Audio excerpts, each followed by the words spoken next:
hello. Welcome and welcome back to my channel. I've been away for a little bit. Don't worry, I'm good. I've just been working. Today we are going to wrap up my readathon. Actually, we're going to talk about all the stuff that I did on my readathon, wrap that up and, just go with it. Go with the flow. Okay, for those of you who don't know, last week, was it last week? Probably the week before that, the 12th of February, I did a readathon based around the Super Bowl. My goal was to use the 3 days that I have to try and read 8 books. Those books were Proxima by Stephen Baxter, the entire Hitchhiker's Guide to the Galaxy, apart from And Another Thing, by Douglas Adams. The Martian by Andy Weir. And finally, Across the Void by S.K. Vaughn. And how did I do? Well, I had 3 days to do it. I completed The Hitchhiker's Guide to the Galaxy, um, 4 books in one day. Then on the second day, I got really sick. And struggled through the the final book in the Hitchhiker's Guide to the Galaxy and The Martian, and then I got very sick on the third day, and I was told to go back to bed because I was not good. And I did, however, manage to finish Across the Void by S.K. Vaughn. And when it got to 11 p.m., which was my deadline, I was literally halfway through Proxima. So, did I manage to read 8 books in 3 days? Some people said I did because I started Proxima, I was halfway through it. I kind of said I didn't because I did not finish Proxima before 10 o'clock, before 11 o'clock. So I think I failed this challenge.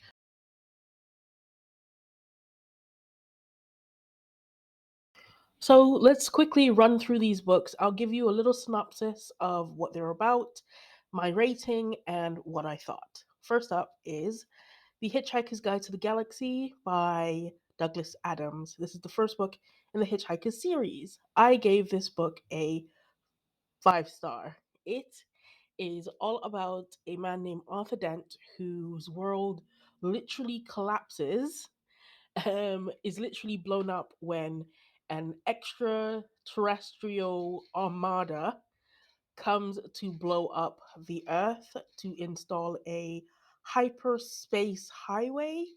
Um, and he is only saved by his friend, who is the writer for the Hitchhiker's Guide, named Ford Prefect. And we follow him as they hitchhike across the galaxy, meet up with Ford's cousin, Zaphod Beeblebrox, and his human companion, Trillian, and their robot, Marvin, who's actually my favorite character in the whole book. Thoughts. I read this when I was 15, 16 years old, when the movie with Martin Freeman came out, and I loved that movie, and I loved the book. And the best part of this book and the movie was Marvin, and I still love Marvin. Every time his his lines came up, I was literally talking them all the time. They're so good. Life. Don't talk to me about life. Here I am, the brain the signs of a planet.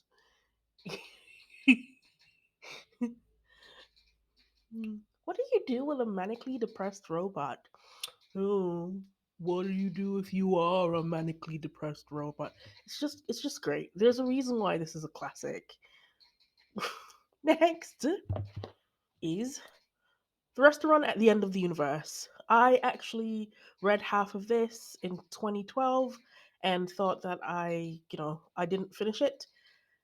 I did finish it this time, and once again, it is a 5 star.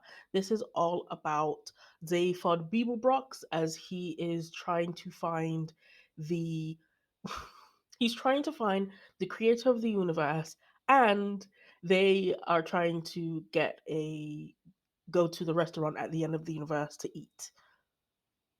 I loved Zaphod's part.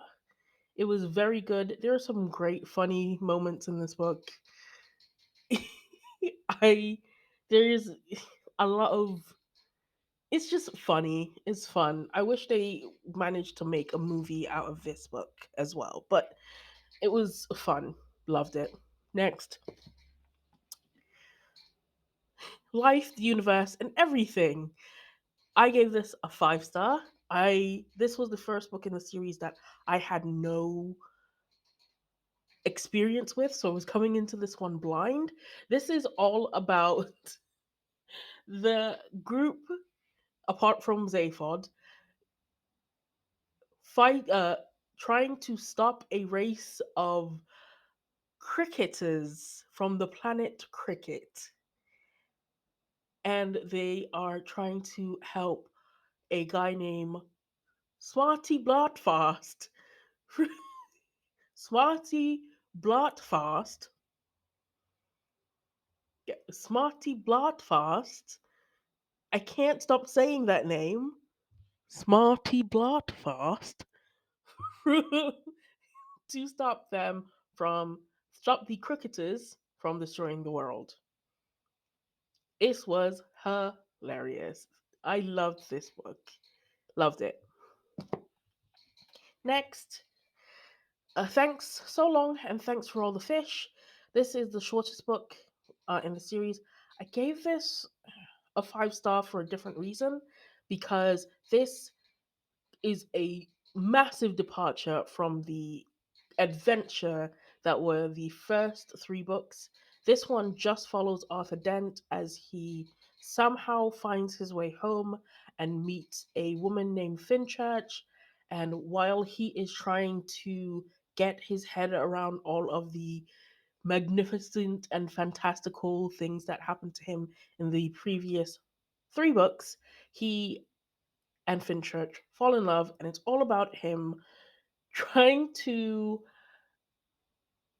navigate and go on an adventure of romance and love. And I really liked it. I thought it was really cool and really cute, and it was like a completely different adventure for him to go on.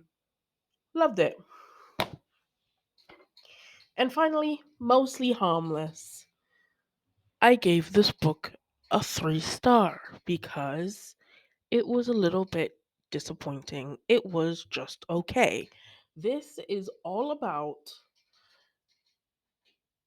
I don't even know because there was so much things going on. Okay, let's try and tell you what this is about. This is all about Finchurch going missing in this book, Arthur deciding not to look for her, then Trillian at some point in this universe, because it's a different universe, I guess, had decided not to go off with Zaphod when he came to Earth, so she's living a completely different life, but not really because there is another Trillian who is our actual Trillian who has become a news reporter for space. And then there's Ford who is going to um, the Hitchhiker's Guide only to find out that they have been bought out by a larger conglomerate. It was confusing, and I have no idea what actually really happened. It was just stuff that was leading to other stuff, and I gave it a 3 star because it was just okay. Next, I read The Martian by Andy Weir. I gave this a 5 star because I really, really enjoyed it. Um, this is all about an astronaut named Mark Watney who is left on Mars accidentally when a massive Martian sandstorm um, runs his crew off of the planet, and he is injured in the chaos, and they don't know he's alive. They're kind of forced to leave him um there. I thought that this book was very fun. I thought it was fun for what it was. I read Project Hail Mary before, and that was I loved that book. I loved it. So I tried this one. um it was very, I just say the word is happy, even though everything was very distressing. It was a lot of like jokes and happy banter and all of that. But, you know, honestly, if I were, if you're in a position like this, if you don't laugh, you'd cry. So fair enough. But I liked it. There wasn't really like a villain, a central villain. All of it was just getting this guy off of Mars and helping, and him trying to survive it. For what it was really enjoyable. I really enjoyed it. That's all I have to say about it. Next, I read Across the Void by S.K. Vaughn. This is a book about a woman named Miriam Knox. She is an astronaut. She is the commander for the ship. She wakes up and discovers that she is alone on this ship that is heading for Europa, and nobody else is on the ship apart from like an AI. And I thought that it was going to go down the AI route. No, it wasn't. It didn't actually. I love Eve. Um, but she finds out she's on this ship by herself and she needs to find her way home from Europa that is orbiting Jupiter. And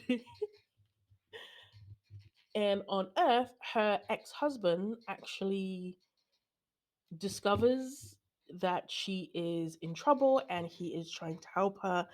And we get insight not only into Miriam Knox, but also into her relationship with her husband Stephen, and her relationship with her career, her relationship with her mother. And I've got a tab in this because there is a bit that I want to read out that kind of hit me hard. I was like damn, we can't even enjoy, damn, right? Like, okay, I'm gonna read it out. Hang on, give me a second. Let's get this out. So this is, it's pretty far into the book, but this is a flashback to when she is named commander for the trip to Europa, and she's remembering her memories. She has amnesia on the ship because, I don't know, anything to do with space, you being in sleep, like cryo sleep or something, you have to lose your memory. Anyway, this is her mother, Eve. Yeah, she named her. Yeah. Talking about a her about to do a press run for her first press run as commander of this ship.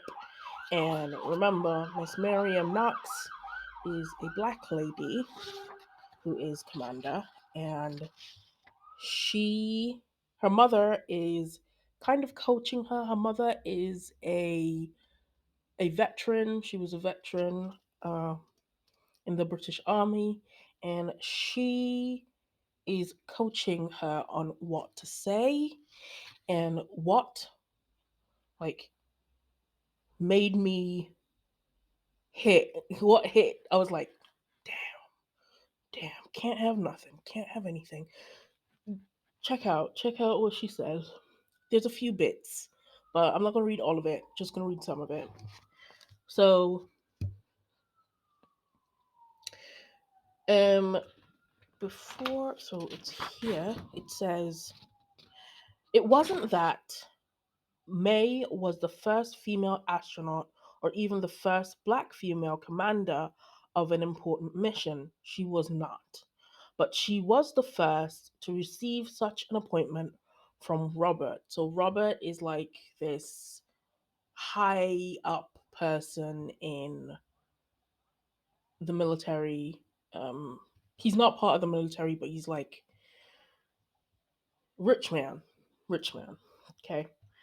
Um, Knowing the cabal of uber conservative wealth and power for which he came, from which he came, she had known exactly what he meant when he asked she would be commander of the ship. Okay. She also knew that for very practical reasons, choosing her could not have been easy. The competition of any crew position at on the first ever mission to Europa had been uh, as stiff as she had ever witnessed. Okay, she goes on to talk about how meeting the president was and how things was. The powers that be, including the president and the other heads of state whose countries were contributing to the mission, were watching closely with the highest possible expectations for success. The exploration of a moon that had such promise for sustainability, more naturally developed habitation was the culmination of decades of research and billions of dollars. The stakes could not have been higher, and Miriam had been as shocked as anyone that she was chosen. But Eve, her mother, had set her straight. And this is what her mom said. This is not just a mission that requires a great pilot. It is a mission that requires a great leader to stand before it in the history books. You have given that presence. You will give you will give it the context it deserves. Warren, Robert Warren, for all of his fouls, at least understands this. And then she goes on to talk to her about the press stuff and doing all the press stuff because she told her that. Because she made sure that she knows that they need a great leader. They are looking for somebody that they can trust because, and her mom goes on to say this, the moment you make this about you, because the journalists decided to ask, what is it like being the, a black commander? Her mom already 100% ahead of it. She tells her this before she even steps out. The moment you make this about you, that is the moment you will cease to be taken seriously. Men can do that with impunity, but never women, as it immediately calls into question whether or not gender was a factor. Do not allow that question, and for the love of all that is holy, do not even begin to entertain questions that might also spotlight race. I've dealt with that my whole life, and I can tell you, people with the best intentions will go there regardless of what you do. The point I'm making with not about politics, it's about truth. We both know that what demands defines you, Miriam. It's what's in your heart. Duty, honor, loyalty, and dedication. And all of that you can do in private. That's why you're here. Don't talk about a giant step for mankind you're taking. You are serving humankind. The more people hear that, the more this mission will give them hope. And she does exactly that. She goes out and she holds her head high and steady and she tells them everything that they need to know, and they say that she, where is it? While she answered questions, she never took her eye off the moment. People commented later how poised she was, diving into inquiries that glorified the mission and reflecting those that glorified herself. And I was like, damn. And last but not least is Proxima. Proxima by Stephen Baxter. I read this on the final day. I only got like, I think halfway through. I have finished this book like after the fact when I felt a whole lot better because wow, I was not feeling good, and it took me 4 hours to get this book started. And once done, I had to like, thank goodness Brittany Love Reading was doing a sprint because I needed the structure to start reading. I needed it to start reading this book. I was done by that time. My head was hurting me. It was something else. Anyway, Proxima is all about this guy named Yori Eden. It's has more than one character point of view, but the majority of the time you are with Yori Eden, and he is a guy that was like cryogenically frozen, and he was. It's kind of hinted at that. I don't think this is the first book in the Proxima like series, but it kind of feels like there was a book before this, or else Stephen Baxter like really did his research in flushing out the backstories for everyone, because he must have like Yori was living on Mars after he was cryogenically frozen in his time. So he's woken up and was on Mars for a time, and then he is then cryogenically frozen again and put on a ship called the Ad Astra to go to Proxima, to go to Alpha Centauri, because the government is looking for a way to expand out of the universe, out of our little solar system, because China has taken over everything. China literally owns, in this book, from Earth to Mercury to Jupiter. So, yeah, they are trying to find another like solar system to live. We had been evicted from Seoul. We've been evicted from Seoul. We have to move to Alpha Centauri. And it takes a long time to get there. People are like tragically frozen. Yori Eden, when we meet him, he's waking up. And then there is like 4 years on the Ad Astra, and then they go to a planet that is meant to be, you know, inhabitable, and then dump these people on the planet and leave them there. And Yori Eden end up in a group of 14 people, plus one person that was forcibly like made to stay because genetics reason, um, genetic diversity reason. And they're told either they die or they have children. They're told either they have children. If they want to live forever, they have to multiply. They have to have children. So you have people. It was kind of dumb. It was kind of stupid. You have groups of people killing each other because in the same group, people killing each other because men want women and they will kill to have that, and it's kind of stupid. And then in the end, the only two people that are left is Yori Eden and Madrina Jones, who is She was on at Astra one of the security officers, but the genetic diversity thing meant that she was kicked off the ship when they landed, and she is forced to stay there.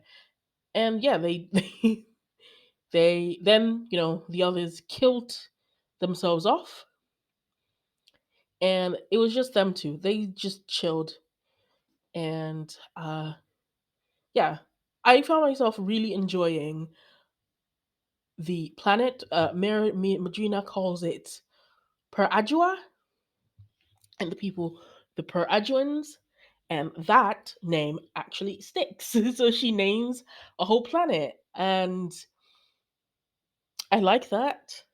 I mean, considering the fact that the ship was called the Ad Astra, Pradua is the proper title. I'd accept that too, considering. Um,